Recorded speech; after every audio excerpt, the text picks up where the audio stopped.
நான் பார்த்திராத கொடுமையில் விண்ணையும் மண்ணையும் படைத்தவர் மேல் வீண் பழி சுமத்தி கொல்லுங்கள் கொல்லுங்கள் என கூச்சலிடும்படி கோமகன் செய்த குற்றம்தான் என்ன? நீ தாகத்தால் நாவறண்ட போதெல்லாம் கடவுள் கட்டளையிட்டார் என்பதற்காக கற்பாறையினின்றும் புறப்பட்டு வந்தேன். உன் தாகத்தை தணித்தேன். திருமண வீட்டில் திராட்சை ரசம் இல்லை என்று நீ திகைத்து நின்றாய். கல்யாண வீட்டின் கச்சாடிகளிலே கர்த்தருக்காய் நான் காத்திருந்த வேளை கடவுளின் திருமகன் வந்தார். கவிமிகு வெளிகளால் என்னை கண்டார். படைத்த பரமனின் பார்வைப்பட்டதும் வெற்றி சிவந்த நான் விருந்திலே நீ அருந்த திராட்சை ரசமானே. உன்னை படைக்கும் முன்பே உனக்காக என்னை படைத்த வேந்தன் அவர்.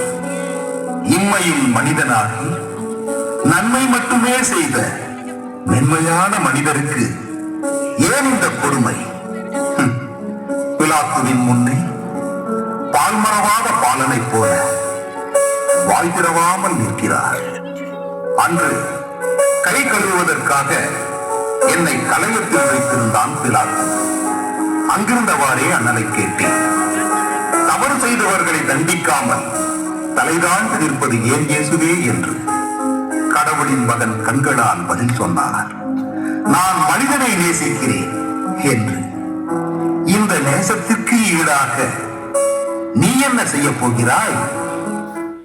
ஜெபம். இறைவனின் திருமகனே, தண்டனைக்கு எம்மை தப்பிவிக்கும் பொருட்டு தண்ணீர் போல் எங்களை சுத்தமாக்கும். ஆமென். எங்கள் பெயரில் தயவாயிரும் சுவாமி, எங்கள் பேரில் தயவாயிரும். எங்கள் பேரில் தயவாயிரும் சுவாமி, எங்கள் பேரில் தயவாயிரும். மரித்த விசுவாசிகளின் ஆத்மாக்கள் இறைவனின் இரக்கத்தினால் நித்திய சமாதானத்தில் இளைப்பாற கடவன. ஆமென்.